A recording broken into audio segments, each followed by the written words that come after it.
Máte rádi vašeho čtyřnohého přítele? Vypadá takhle váš běžný den?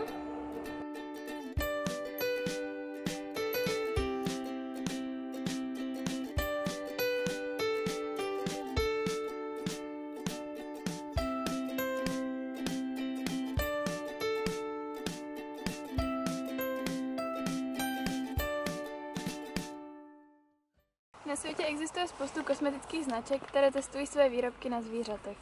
Drží je v malých klecích a dělají na nich různé bolestivé pokusy. Podívejte se sami.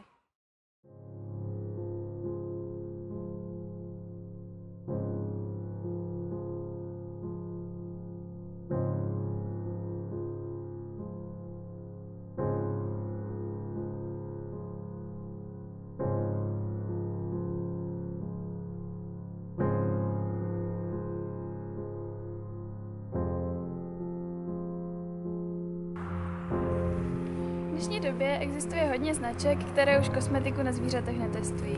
Hodně z nich najdete i v České republice. Jedinou jistotu máte, pokud má výrobek logo HCS. Zvířata sami nemohou testování ukončit. Pomozme jim.